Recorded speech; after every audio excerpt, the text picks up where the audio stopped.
الہ الا اللہ لا الہ الا اللہ۔ اور انشاءاللہ یہ میرے دل کا یقین ہے کہ کل قیامت کا میدان ہوگا اور میرا رب یہ اعلان کرے گا کہ جاؤ حیدر پورہ کے جلسے میں شرکت کرنے والوں، میں نے تمہاری مغفرت کا فیصلہ کر دیا۔ آپ کہو گے مولانا یہ چھوٹا سا جلسہ، یہ چھوٹی سی محفل اور مغفرت کا فیصلہ، میرے صحابہ اکرام نے تو بڑی قربانیاں دی، بڑی نمازیں پڑھی، بڑی اپنی جانوں کو نچھاور کیا، یہ چھوٹی سی محفل میرے اور تمہارے لیے نجات کا اور مغفرت کا ذریعہ کیسے بن سکتی ہے؟ بالکل بن سکتی ہے۔ آؤ میرے پیارو، رب کے قرآن کی آیتیں پڑھو۔ میرا رب قرآن کریم کے اندر بیان فرماتا ہے، اللہ نے فرمایا نحن نقص علیک نبأہم بالحق انہم فدیۃ آمنوا بربہم وزدناہم ہدی۔ اللہ نے بیان کیا ایک زمانہ ایسا آیا کہ ایک زمانے میں ایک بادشاہ نمودار ہوا جس نے خدائی کا دعویٰ کیا، جس نے یہ اعلان کیا انا ربکم الاعلی، میں تمہارا رب ہوں، میں تمہارا خدا ہوں، لہذا مجھے کو سجدے کیے جائیں، مجھے کو رکوع کیا جائے۔ تمام قوم نادان تھی، جاہل تھی، بے وقوف تھی، بادشاہ کو اپنا خدا جان لیا، اسے سجدے کرنے لگی، اسے رکوع کرنے لگی۔ چند ایمان والے درمیان سے کھڑے ہو گئے۔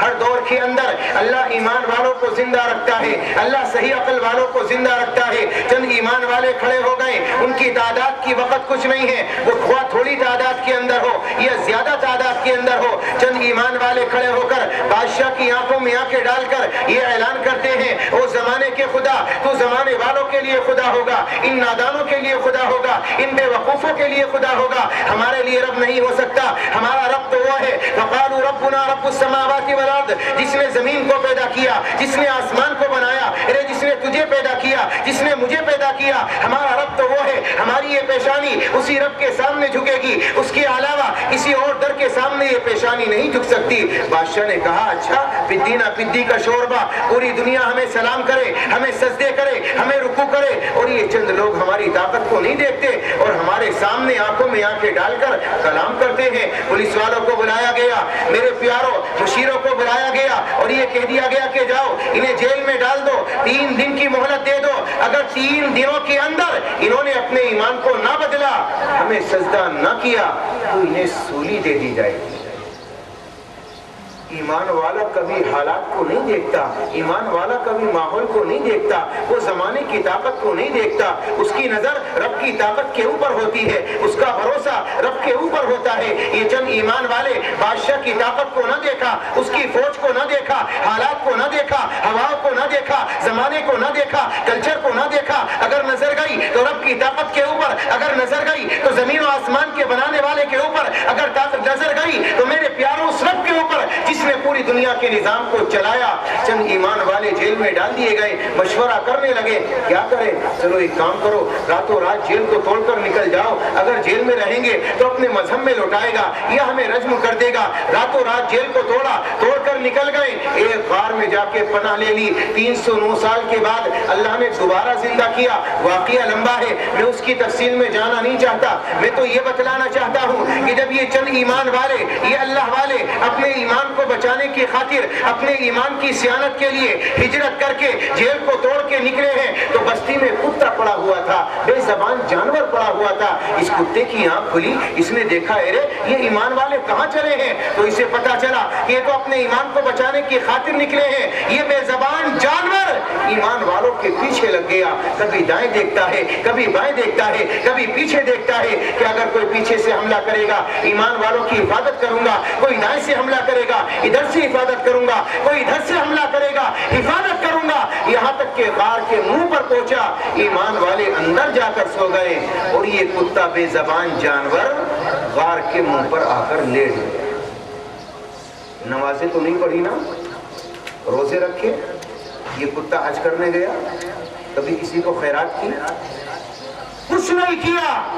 اپنے آپ کو اللہ کے بندوں سے جوڑ دیا، رب سے جوڑ دیا، اللہ والوں سے جوڑ دیا۔ میرے پیاروں زمانے کے بعد اللہ نے اپنے قرآن کو اتارا، اسی پاک کتاب کے اندر اللہ نے بے زبان جانور کتے کی ایک تعریف بیان کی۔ اللہ قرآن میں کہتا ہے وَتَحْسَبُهُمْ أَيْقَاظًا وَهُمْ رُقُودٌ وَنُقَلِّبُهُمْ ذَاتَ الْيَمِينِ وَذَاتَ الشِّمَالِ وَكَلْبُهُمْ بَاسِطٌ ذِرَاعَيْهِ بِالْوَصِيدِ، کہ ان کا کتا اپنی باہیں پھیلا کر غار کے منہ پر لیٹ گیا۔ یہ تو میرے رب نے اپنے قرآن کریم کے اندر ایک بے زبان جانور کی تعریف بیان کی۔ اب چلو میرے نبی کی زبان نبوت کھلی، میرے نبی نے بیان فرمایا کل قیامت کا میدان ہوگا، اللہ دنیا کے تمام جانوروں کو بلائے گا اور تمام کو مٹی بنا دے گا، لیکن یہ اصحاب کہف کا کتا جس نے اللہ والوں کا ساتھ دیا تھا، ایمان والوں کا ساتھ دیا تھا، اللہ اسے بلائے گا، اپنے دربار میں حاضر کرے گا اور اس کے بعد اللہ اسے انسانی شکل عطا کرے گا،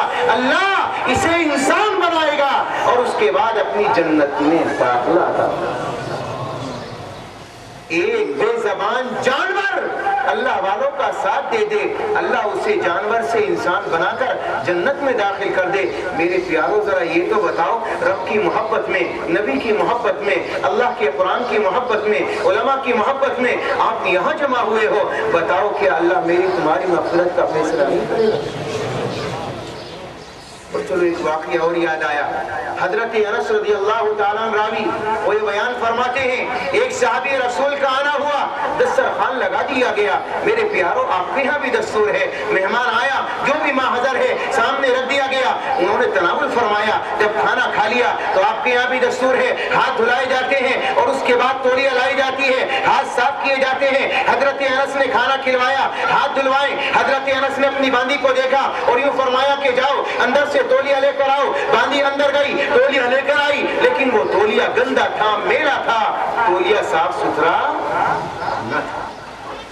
باندی نے کہا یہ گندا تولیہ لے آئی، یہ میلا تولیہ لے آئی، جا